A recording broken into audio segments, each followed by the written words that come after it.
Assalamu alaikum dear students, hope you'll be doing well. Today we are going to start our unit number 5 and unit number 5 is our poem today. And the title of the poem is Daffodils. It is written by a very famous poet, William Wordsworth. William Wordsworth is also called the poet of nature and he is a very famous poet of later 17th century and earlier 18th century. So this is a very interesting poem about daffodils. So students, you might be guessing that what daffodils are. Daffodils is basically a famous flower, yellow color lilies. Lilies are the flowers that have no smell. So you can also see the image in front of you, but this is a black and white image.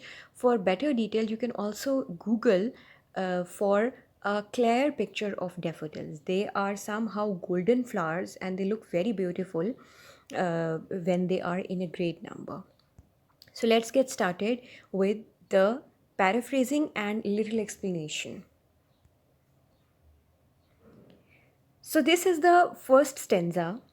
I wandered lonely as a cloud. Now here I is the poet himself. So this poem is a first person narrative that floats on high over vales and hills.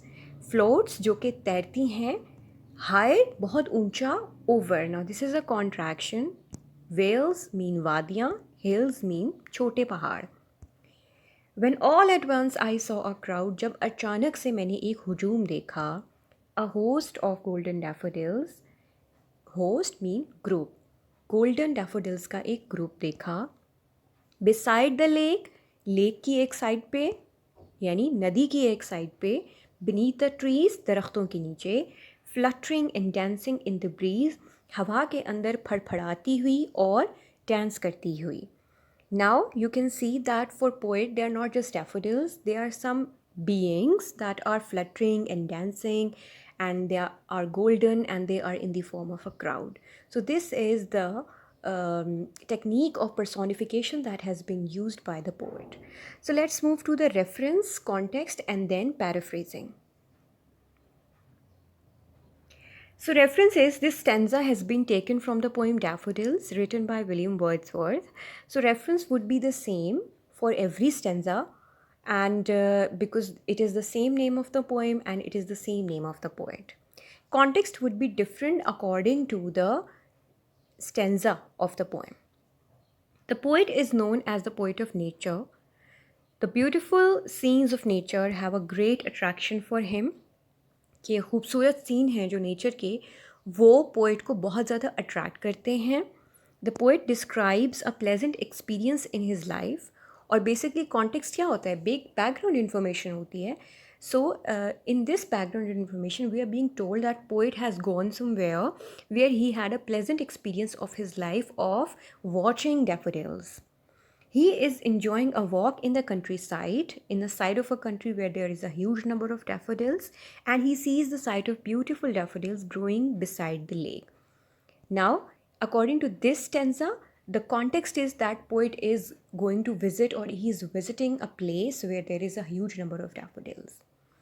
Now, what is paraphrasing? Dear students, you need to understand that there is a difference between paraphrasing and explanation.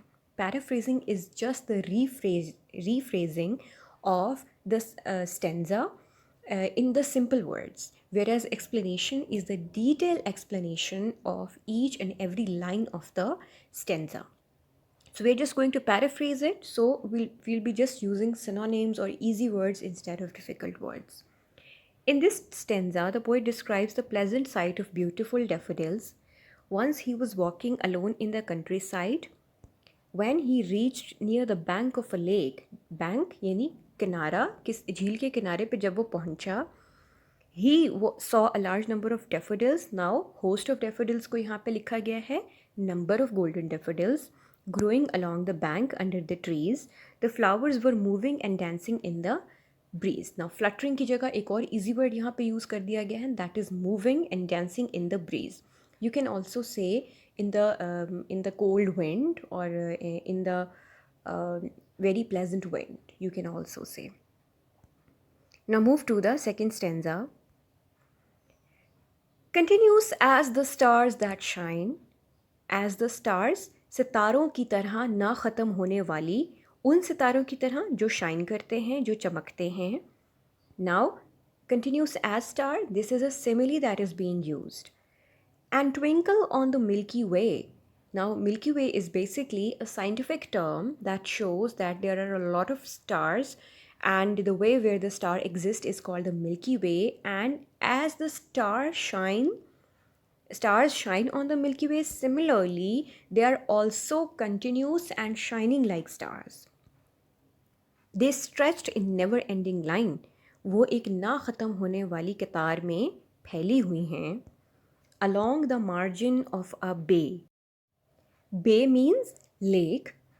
10,000 saw I at a glance, और 10,000 तो मैंने एक ही लम्हे या एक ही नज़र में देख लीं. Tossing their heads in sprightly dance, जो अपने जिनके सर झूम रहे थे खुशी से डांस करते हुए. Now here you can see that there are a lot of poetical devices have been used. Poetical devices are basically the tools for a poet to exaggerate the expression. Now, tossing their heads, we know that daffodils are non-living things and they do not have heads.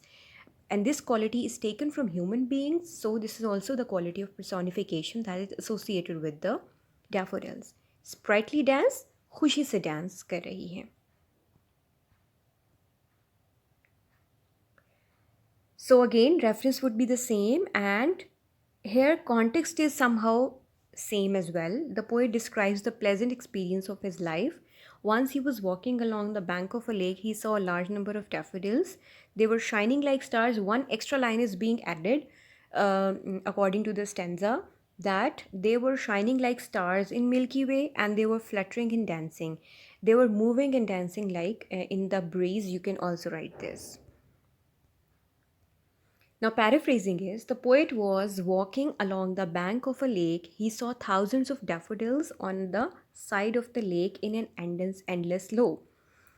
कि एक ना ख़त्म होने वाली कतार की सूरत में उसने बहुत सारी डैफोडिल्स एक ही साइट में या एक ही ग्लांस में देख लीं. The heads of the flowers were moving, के फ्लावर्स के जो हेड्स थे वो मूव कर रहे थे और डांस कर रहे थे, बहुत sprightly dance, dancing in a happy mood. The endless row of flowers look like shining stars in the Milky Way वो जो ना ख़त्म होने वाले फ्लावर्स हैं वो बिल्कुल चमकते हुए सितारों की तरह लग रहे थे जैसे मिल्की वे पर होते हैं. So, hope you would have understood, dear students. This is it for today. We'll be starting doing next two stanzas tomorrow, inshallah. Till then, take care of yourselves and Allah Hafiz.